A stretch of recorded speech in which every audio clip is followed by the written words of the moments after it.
July 15 రైతుల అందరి అకౌంట్లో డబ్బులు జూలై 15. ప్రభుత్వ ఉద్యోగుల హెల్త్ స్కీమ్ కొత్తది జూలై 15 అండ్ పెండింగ్లో ఉండే శాలరీలు జూలై 15. సో ప్రతిదానికి జూలై 15 ప్రభుత్వం ఏం చేయబోతుంది? సో ఇదే విషయం మాట్లాడదాం. ప్రజెంట్ మనతోటి కేఎస్ ప్రసాద్ గారు ఉన్నారు. సార్ నమస్తే. నమస్తే అమ్మా. సార్ జూన్ 2 విన్నాం, ఇప్పుడు జూలై 15 వింటున్నాం. మేము చిన్నప్పుడు కాలేజీలో స్కూల్లో చదువుకున్నప్పుడు ఓ స్త్రీ రేపరాను బోర్డు మీద రాసి ఉండేవారు, గోడ మీద. అలాగా ఓ కాంగ్రెస్ ప్రభుత్వం జూన్ 2కి వస్తావా జూలై 15కి వస్తావా అని రాసుకోవాలి. మనం జూలై 2కి రాలేదు కాబట్టి జూలై 15 అనుకుంటాం, జూలై 15కి రాలేదు కాబట్టి ఇంకో డేటు ప్రిపేర్ అవ్వండి. అలా మనకి చూడండి, పెర్మిటేషన్స్ అండ్ కాంబినేషన్స్లో 2/15కి అయినప్పుడు 15 ఏమవుతుందన్న కోణంలోనే చూడాలి. ఒకేసారి హెర్క్లెన్ టాస్క్ 11,500 కోట్లతో ఈ సమస్యలన్నీ పరిష్కారం అయిపోతాయంటే కేంద్ర ప్రభుత్వం చూడు చిన్నపిల్లలను చేసి వైజాగ్ స్టీల్ ప్లాంట్కి 11,350 కోట్లు ఎంత ఇచ్చి అది పరిష్కారం అయిపోయిందని ప్రభుత్వాలు క్లెయిమ్ చేసుకున్నట్టే ఉంటాయి. మంచిది. రెండు పక్కపక్కన పెట్టి గమనిస్తే ఈ ప్రభుత్వం చిత్తశుద్ధి ఉట్టికెగరలేనమ్మ స్వర్గానికి ఎగిరినట్టు ఇష్టం వచ్చినట్టు 6 బుల్లెట్ పాయింట్లతోనూ అధికారం 1000 అబద్ధాలు ఆడి ఒక పెళ్లి చేసుకో అన్న సామెతకి ఇంచుమించు సరిసాడిగా ఈ ప్రభుత్వాన్ని నెలకొల్పిన దగ్గర నుంచి ఇలా కాలుష్య అందట్లేదు. భూమి ఆకాశాన్ని కింద మీద ఎన్నిసార్లు చూసినా సరే ఆ ఉచిత బస్సు అండ్ మహా అయితే ఆరోగ్యశ్రీ 25 లక్షలకు పెంచి కాలక్షేపం చేసిన దగ్గర నుంచి ఈ రైతులకు కనీసం కేంద్ర ప్రభుత్వం ఇచ్చింది కూడా ఇన్ టైంలోనే ఇవ్వలేకపోతున్నారు. సో ఇవన్నీ గమనిస్తూ ఇవాళ రైతు భరోసా 9,000 కోట్లు 9 రోజులు. ఇప్పుడు మధురలో సభ పెట్టి ఇవాళ ఇద్దాం అనుకుందరు, అది వర్షాలు ఎస్యూజ్ మీ అన్నప్పుడే అది ప్రోగ్రామే ఎస్యూజ్ మీ అవుతుంది. 9,000 కోట్లు 9 రోజులు అంటేనే ఇదేం అంత రాకెట్ సైన్స్ కార్యక్రమం కాదు.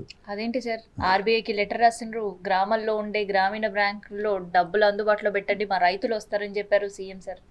దానికి దేనికి వాళ్ళ కండిషన్స్ అప్లై లాగా వాళ్ళ లోన్లు అమౌంట్లు డిడక్ట్ చేసి ఇస్తారన్న దగ్గర అది కూడా వద్దని చెప్పి ఒక ప్రేమలేఖ రాశారు బ్యాంక్కి. సో ఇవన్నీ దాని సారాంశం ఏంటి? చిత్తశుద్ధి ఉంటే 100 మార్గాలు ఉంటాయి. చిత్తశుద్ధి లేని ప్రభుత్వాలు ఉన్నప్పుడు ఇలాగే ఉంటాయి. కేంద్ర ప్రభుత్వం అయ్యా రాష్ట్రాల త్రూగా రీరూట్ ఎందుకు చేస్తుంది? కేంద్ర ప్రభుత్వం దగ్గర రైతులకు ఇవ్వాల్సింది ఇచ్చి స్టేట్ గవర్నమెంట్ అనౌన్స్ చేసుకుని మీ సాగు మీరు చావండి అని ఎందుకు చెప్పట్లే? చెప్పాలి కదమ్మా. రైతు బంధు ప్రభుత్వ పథకాన్ని ఆవిష్కరించిన కేసీఆర్ గారు ఏ రోజు కూడా రైతు బంధువుని కేంద్ర ప్రభుత్వం ఇస్తుందన్న కాన్సెప్ట్లో ట్రై చేయలేదు కదా. ఆయన మట్టుగా ఆయన ఇచ్చుకుంటే అది కేంద్ర ప్రభుత్వం మళ్ళీ ఎక్స్ట్రా ఇచ్చినప్పుడు ఇచ్చుకున్నాడు. ఆయన ఇవ్వండి ఇచ్చుకోండి అని చెప్పి 2 కలిపి ఇవ్వడం స్టార్ట్ చేశాడు ఆయన. ఇదే ప్రాస్పెక్టివ్లో వాళ్ళ కేంద్ర ప్రభుత్వం ఇవ్వాల్సింది ఈ ఆంధ్రప్రదేశ్ తెలుగు రాష్ట్రాల రెండింటిలోనూ ఈ తాత్సారం జరుగుతున్నప్పుడు మొదటి సంవత్సరం ఆంధ్రప్రదేశ్లో ఎగ్గొట్టింది కూడా కనబడినప్పుడు ఈ 2 ప్రభుత్వాల మీద కేంద్ర ప్రభుత్వం నిర్ణయం ఎందుకు తీసుకోలేకపోతుంది? తీసుకోవాలి కదా. తీసుకుని 2,000 చొప్పున 6,000 రూపాయలు 3 విడతల్లో ఇస్తుంది. ఇవ్వండి. ఒక సంక్షేమం అంతుంటే ప్రజలు ఏం కష్టపడరు కదా. సరే ఇవ్వనివ్వండి. అయితే ఈ ప్రభుత్వం నిర్ణయించి ఇంకో ఎక్స్ట్రా డబ్బులు ఇస్తుంది, ఇవ్వని. రైతు కష్టాలు ఎవరు తీరుస్తారు? నువ్వు కాదు కదా. అని చేత ప్రభుత్వాలు చిత్తశుద్ధి చాటుకోవాల్సిన బాధ్యత ఎన్హాన్స్ అయినప్పుడు ఇవాళ కేంద్ర ప్రభుత్వం ఇచ్చిన దానికి మళ్ళీ ఆర్బీఐ నుంచి లోన్ అని చెప్పి కొత్త హరికథలు మొదలెట్టినప్పుడు ఇవాళ ప్రభుత్వానికి ఇవ్వాల్సిన దగ్గర డబ్బులు ఈ రోజుకి కూడా చేతిలో లేకుండా ఈ పథకం 9వ తారీఖు నుంచి 9 రోజులు పట్టని చెప్తే ఏం చెప్పాలి? సో ఇవన్నీ ప్రజలు గమనించండి. ప్రజలకి ఏదో చెప్పి అబద్ధాలు చెప్పి ప్రభుత్వాలు నెలకొల్పిన తర్వాత కాలు చేయి అందక వీళ్ళు రామ్దేవ్ బాబా గడ ఆసనాలు వేస్తుంటే ఎన్నాళ్ళు ఈ అబద్ధాలతోనూ అభూత కల్పనతోనూ ప్రజలను పక్కదారి పెట్టిస్తారు. సార్ నల్గొండ సభ ఒకసారి మాట్లాడుకోవాలి. నల్గొండ సభలో సేమ్ ఇదే సీన్. ఫస్ట్ 3 ఫేజెస్గా ఫస్ట్ ఎకరం 2 ఎకరాలు తర్వాత 3 ఎకరాల పైన ఉండే వాళ్ళకి. సో ఎకరం 2 ఎకరం అందింది. 3 ఎకరాలు పైన ఉండే వాళ్ళ రైతులకి ఇప్పటి వరకు దాన్ని ఊసేలేదు. మళ్ళీ వర్షాకాలం రైతు భరోసా అంటున్నారు. అంటే అది ఎగ్గొట్టినట్టు క్లారిటీ కనిపిస్తుంది. క్లియర్ కదా. ఒక సంవత్సరం సర్కార్ ఎక్స్ప్రెస్ గంట లేట్ అంటే పక్క స్టేషన్కి రైట్ టైంకి వెళ్తుంది. మరి ఇప్పుడు వేసే ఈ ఫేజ్లో వర్షాకాలం రైతు భరోసా పైన ఎక్స్పెక్టేషన్స్ పెట్టుకోవచ్చా? ఖరీఫ్ రబీ సీజన్లకి ఎక్స్పెక్టేషన్స్తో కూడుకున్న రైతులకి ఎక్స్పెక్టేషన్స్ ఫుల్ఫిల్ చేయని గవర్నమెంట్లకి చూడండి. కేంద్ర ప్రభుత్వం కూడా లొసుగులు లేకపోతే డైరెక్ట్ ట్రాన్స్పరెంట్గా గవర్నమెంట్ తెలంగాణ ఆంధ్రప్రదేశ్ గవర్నమెంట్ల దగ్గర రైతులు డేటా ఇవ్వండి, మేము డీబీటీ అక్కడి నుంచి డైరెక్ట్ కొడతామని చెప్పొచ్చు కదా. ఎందుకు రాష్ట్ర ప్రభుత్వ చేతుల్లో ఎందుకు పెడుతుంది డబ్బులు? ఎందుకు ప్రశ్నించారు ఎవరన్నా? ఇది first hand in a bird is more important. కేంద్ర ప్రభుత్వం తక్షణంగా రిలీజ్ చేస్తుంది 3 క్వార్టర్స్లో. సో ఆ 3 క్వార్టర్స్లో ముందు ప్రజలకు అందవలసిన 6,000, 2,000, 2,000 చొప్పున అందించండి. మిగిలింది మీరు ఇస్తారా? ఆంధ్రప్రదేశ్ నుంచి తెలంగాణ నుంచి ఇచ్చుకోండి. ఈసారి మళ్ళీ ఎగ్గొట్టే యోచన నాకైతే అదే అనిపిస్తుంది. తూతు మంత్రంగా మొదలెట్టి 1 ఎకరం వరకు 2 ఎకరాల వరకు పడి తర్వాత 3 ఎకరం వరకు కాలు తేలేసేస్తారు. ఈసారి నాకు ఉన్న సర్కమ్స్టాన్సెస్లో ఆర్బీఐ చేసే పనికి ఒక ఎకరం వరకే డబ్బులు వస్తాయేమో డౌట్గా ఉంది నాకు. ఒక పక్క యూరియా పైన కోత, ఎకరానికి 2 బస్తాలే అని, ఇంకో పక్క ఈ రైతు భరోసా స్కీమ్స్కి సంబంధించి కోత విధించబోతుంది. రైతుల పరిస్థితి ఏంటి అసలు? ఇప్పుడు రైతులకి ఫస్ట్ థింగ్ యూరియా సప్లై అనేది ప్రభుత్వమే డైరెక్ట్గా ఎందుకు చేయట్లే? మధ్యలో ఈ దళారులు ఎందుకు పెడుతుంది? హోల్సేల్ మార్కెట్ ఎందుకు ఓపెన్ అయింది? హోల్సేల్ మార్కెట్ నుంచి ఆ రీటైల్ మార్కెట్లోకి రావడానికి ఎందుకు బ్లాక్ మార్కెట్ నడుస్తుంది? దీని మీద ఒక ట్రాన్స్పరెంట్ బృహత్తర కార్యాచరణ ప్రభుత్వం ఎందుకు తీసుకోవట్లే? హోల్సేల్ మార్కెట్లో ఉన్నది ఎక్కడ డిస్ట్రిబ్యూట్ అవుతుంది అది దాని మీద ఒక పూర్తి అవగాహనతో వ్యవసాయ శాఖ మంత్రి ఒక డెలిగేషన్ పట్టుకెళ్ళి ఎన్ని గొడవలు ఉంటాయి ఒక్కొక్క డిస్ట్రిక్ట్కి? గుండొత్తిడి అంతసేపు సప్లై చైన్ గవర్నమెంట్ గోడౌన్స్కి ఇస్తుంది ఎవరు? మన హోల్సేల్ మార్కెట్కి. దాని బదులు ప్రభుత్వం నిర్ణయించిన ధరకే డైరెక్ట్ డీలర్లకు అప్పచెప్పి దాని మీద మార్జిన్ డీలర్కి తీసుకుని ప్రభుత్వం ఇచ్చే మార్జిన్తోనే బతకండి అని చెప్పి డైరెక్ట్గా రైతులకు అందించవచ్చు కదా. వీళ్ళు వెళ్ళి ఆడి దగ్గర నుంచి హోల్సేల్ నుంచి తెచ్చుకోవడం, ఆ మార్జిన్ ఈడి ఫిక్స్ చేసుకోవడం, ఇది రైతులకు చేరడం, ఈ దళారు వ్యవస్థ మధ్యలోనే కదా మిస్ మేనేజ్మెంట్ అవుతున్నాయి. దిస్ అ ప్రూవెన్ హిస్టరీ కదా. ప్రభుత్వమే డైరెక్ట్గా కార్యాచరణలు ఎందుకు ఉండట్లేదు? సరే ఏంటి ఈ జూలై 15 ఇప్పుడు ఉద్యోగం చేస్తున్న ప్రభుత్వ ఉద్యోగులకు 1,44,000 మందికి న్యూ హెల్త్ స్కీమ్ అంటున్నారు.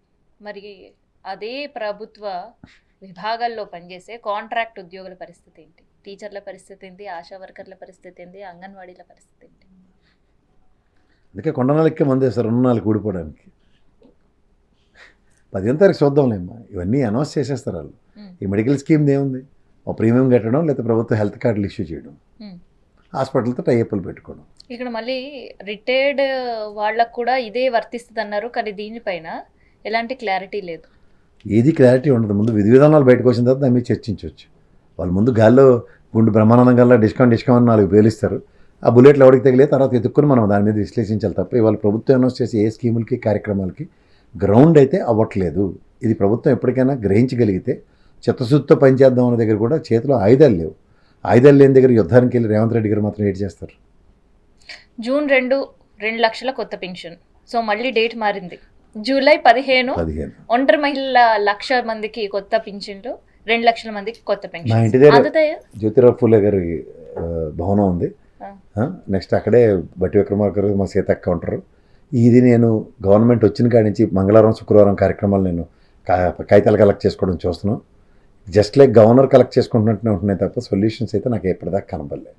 నిరంతరం ప్రభుత్వం మీదకి రోజు అర్జీలు మంగళవారం శుక్రవారం వస్తున్నాయంటేనే 29 లక్షలు పెండింగ్ అప్లికేషన్స్.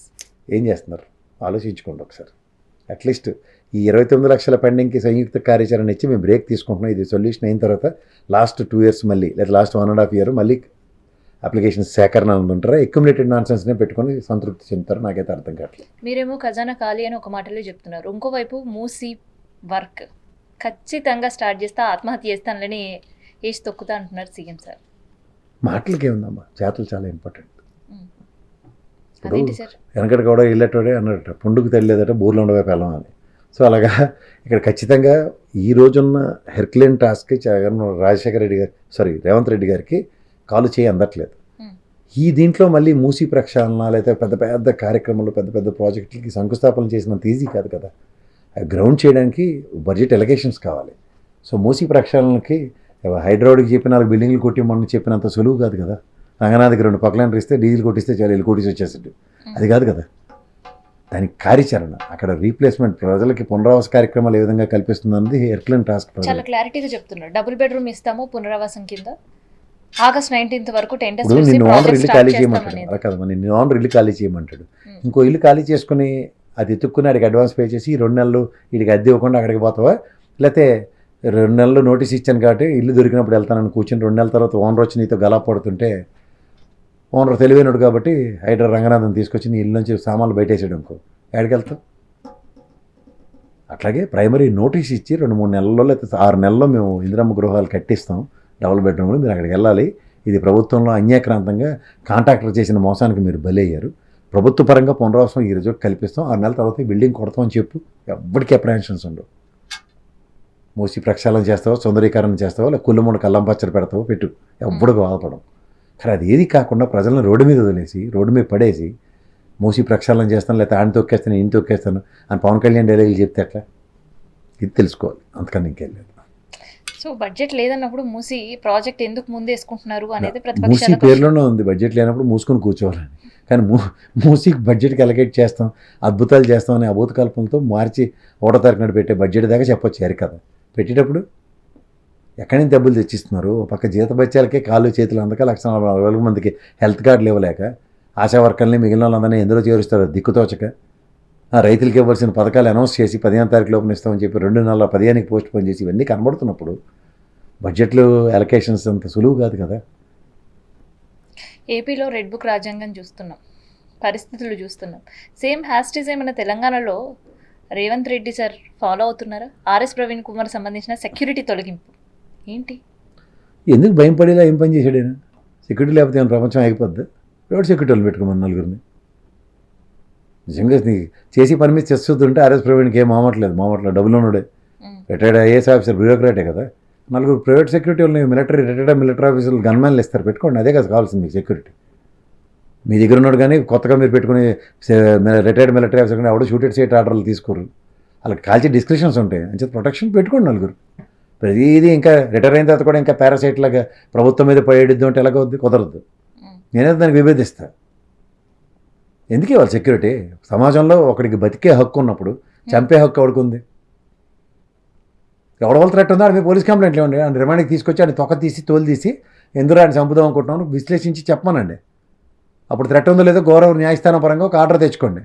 పోలీసులకి ప్రొటెక్షన్ నాకు ఇవ్వట్లేదు కాబట్టి మేము రిటైర్డ్ మిలిటరీ ఆఫీసర్ని ఒక సెక్యూరిటీ ఏజెన్సీ త్రూగా పెట్టుకుంటానని చెప్పానండి. పబ్లిక్ డొమైన్లో బ్రహ్మాండంగా ఉంటుంది. నా చిన్నప్పుడు బెండర్ లాక్కున్నాడు, శాటిలైట్ లాక్కున్నాడు అని ప్రవీణ్ కుమార్ గారు లాంటి వ్యక్తి స్థాయిలో కూడా మాట్లాడండి. నేనైతే నాట్ టాలరబుల్ అంటాను. కక్ష సాధింపే కక్ష వాళ్ళక్కడ. అనేది ఇప్పుడు రాయలసీమలో చాలా మందికి గన్లు ఉన్నాయి, చాలా మందికి పోలీస్ సింగిల్ సెక్యూరిటీలు ఉన్నారు, తీసేశారు. ఏమైంది? బతుకుతున్నారు కదా. ఇవన్నీ రాజకీయాల్లోకి వచ్చి ప్రతివాడు చెప్పే టపాచబుతురు కబుర్లు. నిజంగా ఇప్పుడుండే ఇష్యూస్లో అది నెసరియా? అందుకే నాన్ సెన్స్ అని చెప్పి నేను అలాంటి వాటి మీద విశ్లేషించను. సగం టైం ఆ సినిమా వాళ్ళ మీద, బ్యూరోక్రాట్స్ మీద టైం వేస్ట్ చేయకండి అమ్మ ప్రజలకి. వీళ్ళ వల్ల ఏం ఉపయోగం ఉండదు. రిటైర్ అయిన వాళ్ళందరూ పోస్కోల్ కబుర్లు చెప్పడానికి తప్ప దేనికి పనికిరారు. ఉన్నప్పుడు ఏడ్ చేసేవాడిని అడగండి ఎవడన్నా. ఆ జయప్రకాష్ నారాయణ ఇంటర్వ్యూలు ఎగేసుకుని ఇస్తారు కదా, ఉన్నప్పుడు మీరు ఏడ్ చేశారు సార్ అని ఎవడన్నా అడగండి. ఓ డిసిట్ నోట్ రాసాడేమో కనుక్కోండి. సూక్తి ముక్తాలు మాత్రం ఇలా పెట్టి చాగంట కోటేశ్వరం ఎందుకు పనికిరాడు వాళ్ళు చెప్తారు వీళ్ళు.